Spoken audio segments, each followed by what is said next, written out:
Flatten the Fear. That's the name of a campaign backed by 1,500 doctors to reopen schools. They signed a petition in support of getting teachers and kids back inside classrooms this fall. The Job Creators Network Foundation launched the initiative, saying in part, the risks of reopening schools for non-adolescent children are low, while the rewards, scholastic, social, and economic, are significant. Joining us now is President and CEO of the Job Creators Network and White House Hispanic Prosperity Initiative Commissioner, Alfredo Ortiz. Alfredo, welcome to the show, as always. It's great to have you here on a really important topic. So talk to us a little bit about this petition that's been signed by a number of physicians, what it says, and where you think this whole conversation is moving. Yeah, Jed, thanks so much. And by the way, we're up to just under 2,000 signatures already, and that list continues to grow. Look, unfortunately, parents, teachers, and students are really caught in the crossfire of an election season, of a presidential election season. You know, between Republicans and Democrats, they're having it out. And unfortunately, like I said, the parents and teachers and students, and especially the students here, are going to be hurt. And we are very concerned about that. And that's why we asked and put this petition out there and are getting this kind of response, which is amazing. Look, you actually come from a family of teaching. You yourself, I believe, were a teacher. You know that teachers are saints in terms of, you know, the patience that's needed to teach kids. You know, parents are stressed, first of all, to no end in terms of what they can do to teach their kids at home. Not you know, just because you're a great parent doesn't make you a great teacher. And we're concerned about the level and quality of teaching that really is taking place in this home, you know, in-home learning environment. And when you think about the negative social and economic impact that it's having on our families, especially, quite frankly, the lower income households, this is a tremendous issue.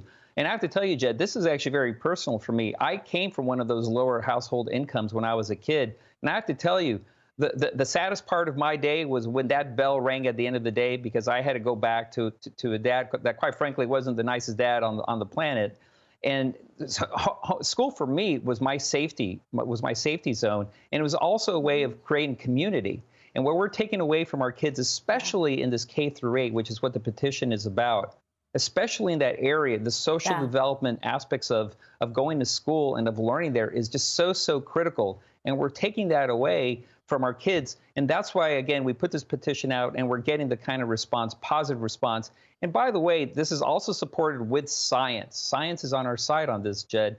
We've got, first of all, CDC is making the recommendation already.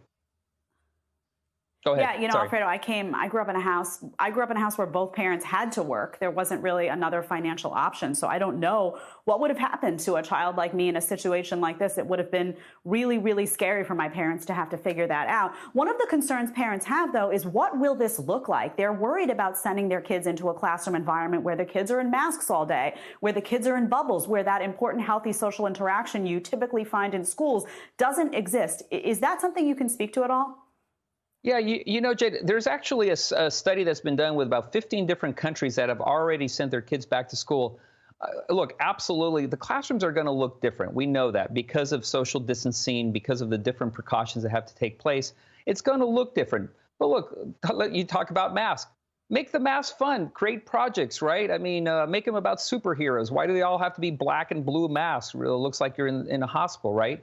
Do a lot of outdoor learning. This is a great opportunity as we go into the fall to use the outdoors as classrooms, right? You don't necessarily have to just stay in the classroom. Expand that out.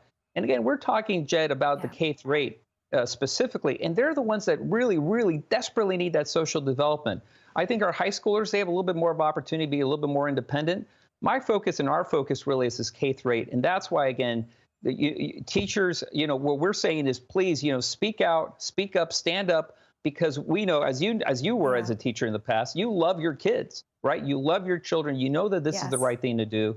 And let's not let this political nightmare that's taking place, you know, in this election season be the reason why our kids are hurting today.